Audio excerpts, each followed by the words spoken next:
لا إله إلا الله محمد رسول الله. بسم الله الرحمن الرحيم. السلام عليكم ورحمة الله وبركاته. الحمد لله الذي جعلنا من الناصحين وأفهمنا من علوم العلماء الراسخين. والصلاة والسلام على من نسخ دينه أديان الكفرة وأبطالهم وعلى آله وأصحابه الذين كانوا يتمسكوا شريعته صالحين. أما بعد. قال رسول الله صلى الله عليه وسلم: إذا صلى أحدكم بالناس فليخفف فإن فيهم الضعيف والكبير وذا الحاجة وإذا صلى لنفسه فليطول ما شاء. وقال صلوات الله عليه لمعاذ: اقرأ سورة سبح والسماء والطارق والشمس والضحاها. Alhamdulillah, jamaah salat subuh, puji serta syukur kita panjatkan kehadirat Allah Subhanahu wa taala. Salawat teriring salam semoga senantiasa dan selalu senantiasa terlimpah curahkan keharibaan baginda insan pilihan Nabi Muhammad sallallahu alaihi wasallam. Sallim barik alaihi. Masih melanjutkan bab al-imamah, kitab Mau'izatul Mukminin. Kemarin sudah sampai pada wadhaif, yaitu tata cara, mekanisme atau aturan main pada qabla sholah. Ada 6 kemarin, yaitu tata cara, aturan sebelum sholat. Di antaranya tidak mendahului imam, atau tidak, yang pertama tidak maju sebagai imam di tengah kaum yang tidak menyukainya. Yang berikutnya menjaga waktu-waktu sholat di awal waktu. Yang berikutnya mengimami dengan ikhlas lillahi ta'ala. Dan yang berikutnya sekarang sampai pada amma wadhaiful qiraah, yaitu aturan main atau tata cara di dalam bacaan. Karena ada fil qiraah qabla shalah, arkanus shalah, ba'da salam. Sekarang bab yang berikutnya yaitu wadhaif, aturan mainnya. Itu al-qiraah. Di dalam qiraah fasalasah ada 3. Awaluha, yang pertama, ayyusirra bidu'ail iftitah wa ta'awuz, yaitu mensirrikan membaca doa iftitah setelah imam makmum bertakbir sholli fardhu subhi raka'ataini sampai dengan Allahu Akbar, kemudian membaca doa iftitah. Kalau yang biasa ada yang Allahu Akbar kabira walhamdulillahi katsiran wa subhanallahi bukratan wa asila sampai selesai. Ada yang Allahu ba'id baini wa baina khotaya sampai selesai. Kemudian baca ta'awudz. Ada beberapa imam yang sering suka kedengaran membaca ta'awudz, a'udzubillahi minasyaitonir rajim, setelah membaca doa iftitah atau sebelum membaca surah Al-Fatihah. Sirnya layaknya kal munfarid, seperti sholat sendirian. Wa yajharu bil Fatihah. Nah, nanti kita bisa koreksi. Selama ini sholat ini kira-kira hanya ngikut saja atau ada pedomannya. Nah, ini di sini salah satunya adalah pedomannya. Wa yajharu bil Fatihah, dan mengeraskan suara ketika membaca surah Al-Fatihah. wa surati ba'daha, dan surah setelahnya. Jadi fi jami'is subhi wa ulakal asya'i wal maghrib wa kadzalikal munfarid, yaitu mengeraskan membaca surah Al-Fatihah dan surah setelahnya di seluruh sholat subuh dan permulaan sholat maghrib dan isya. Berarti sholat jaharnya, oh ternyata memang maghrib, isya, subuh itu jahar. Ini diantara kitab ini adalah tuntunannya. Nanti suatu saat Bapak, kita kan tahunya hanya selama ini ya begitu aja adanya. Pernah nggak kita nyari dalilnya, ataukah nyari tuntunannya, atau nyari kitab mana yang mengajarkan seperti itu? Kita kan biasanya kan tahunya sudah jadi kemasan. Oh sholat itu ya sudah, selama ini kita mengerjakannya begitu gitu. Wa kadzalikal munfarid, begitupun kalau sholat sendirian, mau jamaah mau sendirian ya begitu aturan mainnya, tata caranya. Wa yajharu biqaulihi amin fi sholatil jahriyah, dan mengeraskan ketika membaca amin fi sholatil jahriyah. Nah ini Pak, seringkali makmum itu malu-malu membaca amin bareng sama imam, bareng sama malaikat, itu kadang malu-malu, kompak. Kenapa harus ada yang pelan? Wong itu tuntunannya jahar kok bareng-bareng. Biar kelihatan kompak, biar kelihatan jamaahnya itu menggema banyak.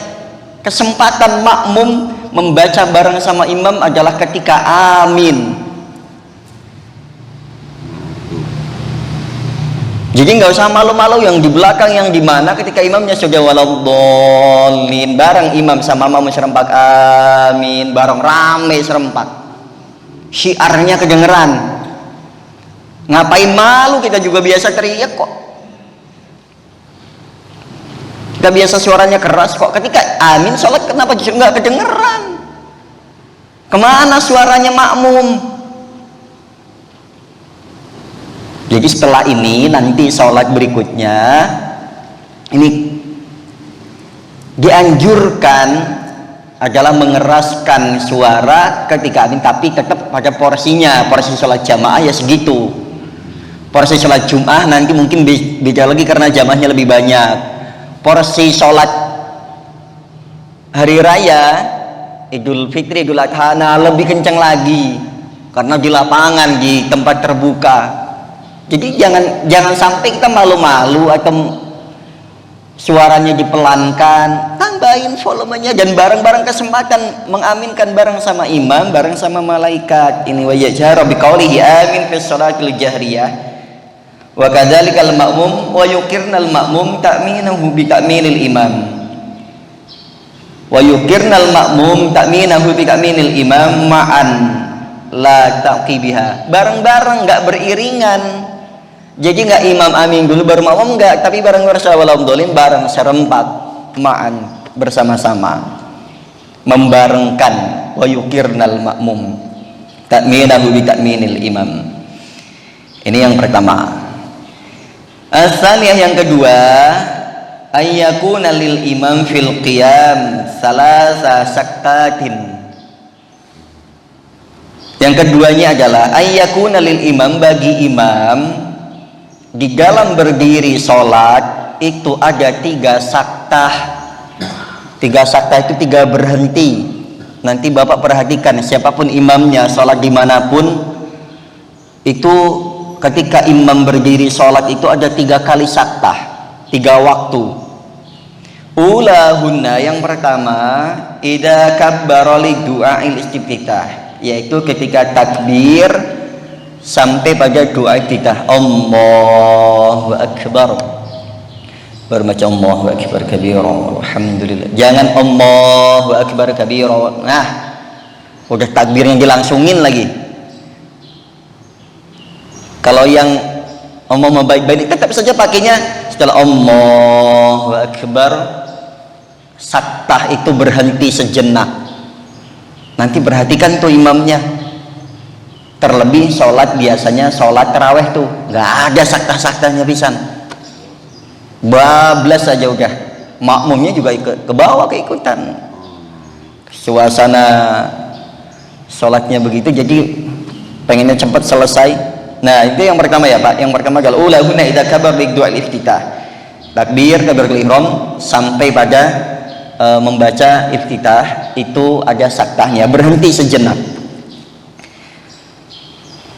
Wasaniyah yang kedua, idza faragha minal Fatihah. Setelah selesai Fatihah mau ke surah, mau ke surat. Itu berhenti sejenak, ghairil maghdubi alaihim waladdallin, amin. Berhenti sejenak Pak. Biasanya makmumnya, imamnya juga buru-buru baca aja langsung. Ada berhentinya sejenak. Nanti perhatikan tuh mau salat dimanapun. Itu yang kedua, setelah membaca Fatihah ada sebelum membaca surat itu berhenti sejenak, saktah namanya. Wasalisah yang ketiga, saktah seperti di Al-Quran. Kalau di Al-Quran saktah berhenti sejenak tanpa nafas. Yang ketiga, idza faragha minas surah qabla ayyarka'a, yaitu setelah selesai membaca surat berhenti sejenak. Kayak tadi, misalkan contoh membaca surat di sini, kalau begini misalkan sabihis, akhir surat sabihis apa? Suhufi Ibrahim wa Musa, berhenti sejenak baru Allahu Akbar ruku. Jangan mau ruku masih baca surat. Banyak tuh imam yang begitu, sering saya perhatikan juga ketika menjadi makmum. Berarti sejenaknya antara Al-Fatihah sama surat sejauh mana? Saktah itu hitungannya nafas, kira-kira kurang lebihnya begitu. Kurang lebihnya minimal kira-kira itu sekali kita nafas Allahu Akbar itu saktah. Jadi aja berhentinya kan kebanyakan imam sama Sufi Ibrahim udah sambil ruku banyak tuh, maka berhenti sejenak itu baru Allahu Akbar qabla ayyarka'a sampai pada ruku. Nanti perhatikan tuh. Maksud saya dari Al-Fatihah ke surat, berarti sejenaknya ini sejauh mana saya pernah mendengar, selama kira-kira surat Al-Ikhlas. Itu yang apa tuh? Yang dari Fatihah? Iya. Oh, kalau dari Fatihah, ya intinya saktah itu kalau minimalnya adalah satu nafas itu. Minimalnya. Ya, tapi jangan kepanjangan juga nanti. Kalau maksimalnya kita jangan juga nggak keukur juga. Ya betul, kepada makmum itu membaca Al-Fatihah. Nah yang berikutnya, wahya akhaffuha. Nah tadi ya, wahya akhaffuha wa dzalika biqadri ma tanfasilul qiraah anik takbir.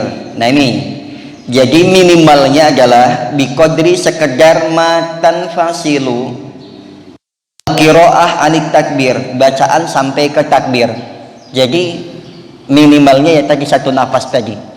Ini batas minimalnya, tapi di sini tidak disampaikan. Faqad nuhiya anik ta'jil fi.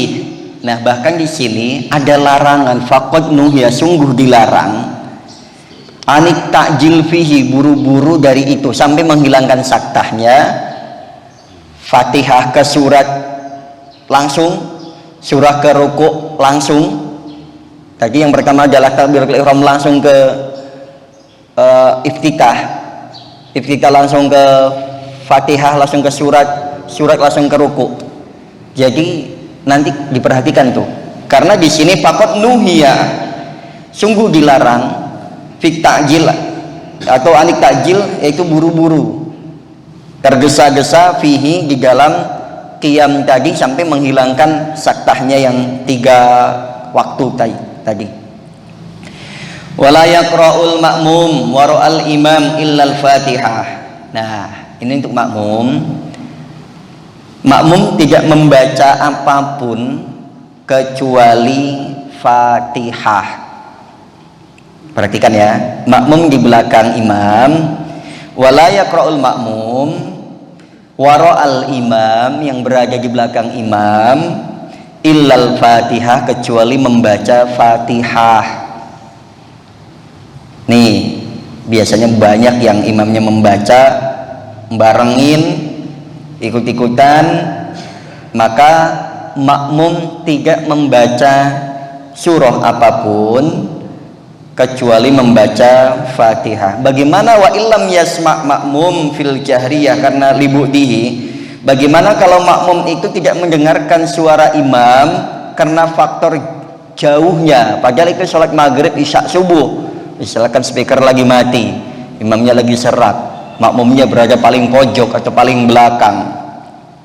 Au kana fi sirriyah, ataupun dia sholat sirnya zuhur atau asar, sama, saking jarak antara imam dan makmumnya jauh, fala ba'sa bi qiraatihi surah, maka enggak masalah. Ini kondisinya darurat karena enggak kedengeran.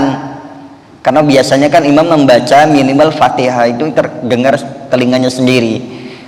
Tapi kalau pakai pengeras itu kan kedengeran. Nah, ini pengerasnya lagi mati, imamnya suaranya lagi serak, enggak kedengeran, maka makmum di sana fala ba'sa bi qiraatihi surah, maka boleh membaca surat yang lainnya. Oke ya. Asalnya yang ketiga, at-takhfif aula siyaman idza kasural jam'i liqaulihi sallallahu alaihi wasallam. Nah, yang ketiga yaitu meringankan salat. Ini aula, lebih utama, siyaman apalagi idza kasural jam'u, apalagi kalau jamaahnya banyak. Ini diperhatikan.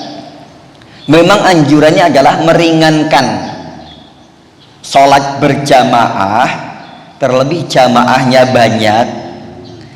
Ini berdasarkan hadis Nabi Sallallahu Alaihi Wasallam. Idza shalla ahadukum, ketika kalian semuanya sholat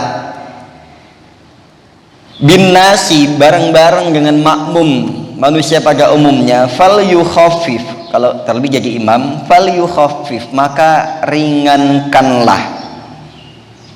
Fa inna fihim, karena di dalam jamaah tersebut terdapat orang-orang ad-dhaif, orang-orang yang lemah, sudah uzur, faktor usia, faktor penyakit, atau anak-anak.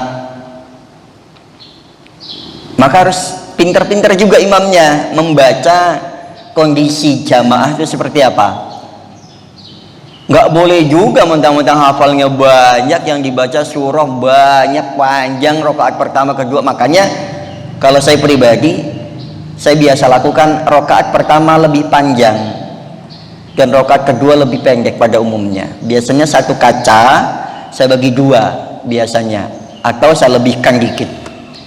Satu kaca kurang lebihnya 2/3 saya buat rakaat pertama, sepertiganya buat rakaat kedua. Nah, itu biasanya. Atau kalau kurang tambahin sedikit lagi, tapi nggak kelamaan. Atau mungkin barangkali bisa hampir 2 kaca atau 1 lembar dengan bacaan tempo yang cepat. Biasanya gitu. Nah, ini anjurannya adalah at-tafif aula siyaman idza kasura al-jam' liqauli sallallahu alaihi wasallam. Idza shalla ahadukum, ketika salat kalian bareng-bareng dengan orang kalian menjadi imam, fal yukhafif, maka ringankanlah, fa inna fihim ad-dhaif, karena di dalam salat berjamaah itu ada orang-orang yang lemah, wal kabir, dan orang-orang sepuh, wa dzal hajat, dan orang-orang yang memiliki hajat. Jadi nggak bisa diukur, Pak. Maksudnya kenapa? Jangan sampai kita egois, semaunya saja, nggak ngelihat makmumnya seperti apa, karena di situ ada orang sepuh, ada orang yang sedang kurang sehat, ada orang yang sedang memiliki hajat, pengen buru-buru nih. Jangan sampai nanti kapok. Wah, kapok nih sholat di sini. Kenapa? Imamnya lama banget, sampai mau ngejar waktu, mau kerja ke kantor aja lama banget. Nah, ini jangan sampai. Maka jangan sampai menimbulkan kesan, kecuali kalau memang sudah tahu nih bahwa kebiasaan di masjid ini sholatnya lama, terlebih subuh. Ya resikonya harus tahu bahwa masuk ke sini harus siap lama. Tapi tetap imam harus memperhatikan. Ada beberapa masjid yang memiliki kebiasaan itu beberapa kali makmum itu suka kecele, Pak. Ada yang biasa mengerjakan sholat apa gitu, nanti makmumnya nggak tahu, dikiranya sedang sholat berjamaah, biasa fardu dan lain sebagainya. Tapi kalau protap kan nggak apa-apa Ustaz. Hah? Kalau protap ada suatu masjid. Iya, memang harus ada diumumkan dulu, minimal kan kalau ada makmum yang dari luar nggak paham. Kayak contoh misalkan sholat gerhana berbarengan dengan waktu zuhur dan asar. Dulu pernah di sini juga kita umumin. Tapi karena memang makmumnya datangnya sudah masuk rakaat berikutnya, dia jadinya nggak paham, dikiranya kok bacanya beda lain. Nah, tapi kan sudah kita umumin. Kecuali kalau memang kita sudah punya kebiasaan, misalkan sholat tahajud berjamaah dan lain sebagainya. Oke, yang berikutnya Rasul menyampaikan ini ya, pentingnya bahwa kita meringankan sholat. Di dalamnya ada orang yang lemah, orang yang sepuh, orang yang memiliki hajat. Wa idza shalla li nafsihi falyutawil masya. Nah, kalau lagi sholat sendiri silakan, mau sepanjang apapun sholatnya, monggo silakan, terserah jenengan, bahasanya kayak itu. Wa qala sallallahu alaihi li Mu'adz, Rasul juga pernah menyampaikan kepada Mu'adz, berpesan, Iqra surah Sabihis, bacalah surat yang standarnya sedangnya seperti surat Sabihis al-A'la, atau was-sama'i wat-thariq, atau surat at-thariq, atau surat asy-syams wasy-syamsi wadduhaha. Nah, itu standarnya untuk ukuran jamaahnya. Nah, nanti bisa diukur dengan panjangnya yang biasa segitu, kalau dengan surat-surat pilihan dengan ayatnya kurang lebihnya segitu. Tapi kalau memang sudah biasa ngimamin, ukuran standarnya nanti sudah kerasa. Tapi beda lain Pak, nanti Bapak jadi imam sama Bapak jadi makmum. Makanya kadang kita protes sama imam, ketika Bapak jadi imam lain. Yang pertama lain pada sisi emosional atau psikologisnya, dan bacaannya lain Pak. Saya suka ngukur ketika contoh misalkan itu sujud terakhir, rakaat terakhir, doa standar yang saya baca tambahannya kan agak lama tuh. Ketika saya baca orang lain ngimamin, ini lain lagi. Contoh aja, contoh. Saya membaca itu dengan ukuran saya yang biasa, namanya juga udah biasa baca. Ketika saya jadi makmum, dengan makmum yang biasa, saya sudah bangun makmumnya juga ukurannya sama segitu. Ketika si fulan jadi imam, ternyata lebih lamaan dia daripada bacaan saya. Artinya kenapa? Ternyata ketika kita jadi makmum itu berasa lebih lama, ketika jadi imam berasa lebih sebentar. Coba deh perhatikan, kalau Bapak suka jadi imam, ketika jadi makmum rasanya lama, orang imamin lama, entah sujudnya entah bacaannya. Tapi ketika kita yang jadi imam kerasanya sebentar. Makanya banyak imam itu kerasa ngimamin saya sebentar kok, tapi orang bilang oh lama kok gitu. Makanya nanti dirasakan saja ketika jadi makmum dan imam rasanya lain. Dari sisi itunya saja ya. Nah oke, jemaah sekalian, ini yang kami sampaikan pagi hari ini berkaitan dengan wadhaiful qiraah, masih bab al-imamah, yaitu pada subtemanya tadi, yaitu tata cara atau aturan main dalam sholat ketika atau bacaan dalam sholat. Kemarin qabla sholah, sekarang yaitu saat bacaan. Baik jemaah sekalian, menggunakan ada manfaatnya, nanti bisa koreksi sholat kita dan sholat berjamaah kita dan dimanapun kita sholat. Tapi tetap nanti bisa disampaikan dengan kenyamanan kita. Apabila ada salah-salah dalam melaksanakannya, nanti bisa disampaikan kita tanpa sok tahu. Sampaikanlah dengan baik kalau memang harus disampaikan. Tapi kalau memang sudah memang kebiasaannya begitu dan susah untuk dirubah, ya biasanya kan umumnya begitu. Tapi perlu, ini adalah ilmu yang harus minimal untuk kita amalkan untuk diri kita, keluarga kita dan orang-orang sekitar kita. Subhanakallahumma wa bihamdika asyhadu an la ilaha illa anta astaghfiruka wa atubu ilaik. Billahi taufiq hidayah wa ridha wal hidayah. Assalamualaikum warahmatullahi wabarakatuh.